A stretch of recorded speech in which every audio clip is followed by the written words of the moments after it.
আমি এখানে ভিক্ষা করতে আসি নাই, আমি এখানে টাকা তুলতে আসছি। তোর মতো ফকিনি রাখবে এই ব্যাংকে টাকা? তুই জানোস এই ব্যাংকে টাকা রাখতে হলে মিনিমাম 1 কোটি টাকার মতো টাকা রাখতে হয়। নোংরা ময়লা ছেঁড়া জামা কাপড় পরে থাকা সেই ছেলে প্রিমিস এখন 500 কোটি টাকার মালিক। কলেজে যেই ছেলেটাকে সবাই গরিব ফকিন্নি বলে অপমান করত, সেই ছেলের আসল পরিচয় জানলে কি হবে কলেজের ছেলে মেয়েদের? চৌধুরী পরিবারের ছোট ছেলে প্রিমিস তাদের পরিবারের গরিবী পরীক্ষায় পাশ করে এখন তার অ্যাকাউন্টে 500 কোটি টাকা পায়। আর সেই টাকাগুলো জমা ছিল ঢাকা শহরের একটি নামি দামি ব্যাংকে, যেখানে শুধু বড়লোকেরাই টাকা জমা রাখতে পারতো। প্রিমিস যখন তার টাকা তুলতে ওই ব্যাংকে ঢুকতে যাবে, ঠিক সেই সময় একটা মেয়ের সাথে ধাক্কা খায়।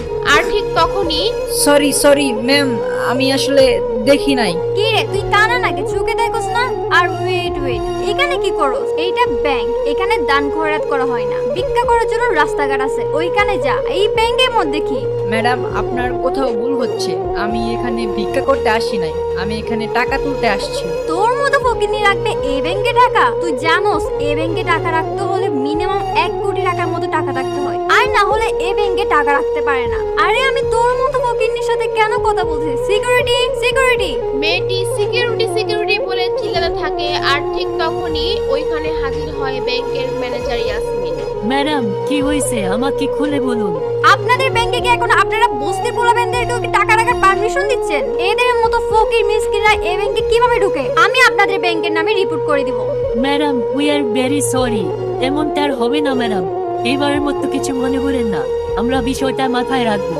ব্যাংকের ম্যানেজার কোনো কিছু না জিজ্ঞেস করে মেয়েটিকে সরি বলে, কারণ মেয়েটি ছিল একটি প্রভাবশালী ব্যক্তির মেয়ে। এই ব্যাংকে তাদের অনেক লেনদেন হয়, তাই কিছু না জিজ্ঞেস করেই সে মেয়েটিকে সরি বলে এবং তাকে গাড়ি পর্যন্ত পৌঁছে দিতে যায়। আর এইদিকে প্রিমিস ঢুকে পড়ে ব্যাংকের মধ্যে। ব্যাংকে ঢুকে সে এদিক সেদিক ঘুরতে থাকে।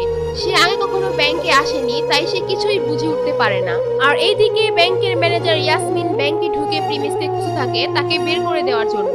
সে চারদিকে সব জায়গায় খুঁজে থাকে কিন্তু তাকে পায় না। সে মনে করে প্রিমিস ব্যাংক থেকে চলে গিয়েছে। আর ঠিক তখনই ইয়াসমিনের চোখ পড়ে ব্যাংকের ভিআইপি রুমের দিকে, যেখানে প্রিমিস হেঁটে ঢুকতেছিল। এটা দেখে ঠিক তখনই ম্যানেজার ইয়াসমিন বলে, এই ছেলে দাঁড়াও, এই দাঁড়াও। প্রিমিসকে দাঁড়াতে বলার পরেও প্রিমিস ওইখানে না দাঁড়িয়ে ভিআইপি রুমের ভিতরে ঢুকে যায় আর ভিতর থেকে দরজা লক করে দেয়। আর এইদিকে ম্যানেজার ইয়াসমিন ভয় পেয়ে যায়, কারণ ভিআইপি রুমে সবাই ঢোকার আগে ইয়াসমিনের পারমিশন নিয়ে তারপর ঢুকতে হয়। আর কেউ ঢোকার আগে ইয়াসমিন সেই ভিআইপি রুমে থাকা হেড ম্যানেজারকে কল দিয়ে বলে দেয়, কিন্তু প্রিমিস তো কিছু না জিজ্ঞেস করে সেই রুমের ভিতর ঢুকে পড়ে। তাই ইয়াসমিন খুব টেনশনে পড়ে যায়। আর এইদিকে প্রিমিস ভিআইপি রুমে ঢোকার কারণে হেড ম্যানেজার বলে, এই আপনি কি চান এখানে? এখানে তো কেউ পারমিশন ছাড়া আসতে পারে না, আপনি কিভাবে আসলেন?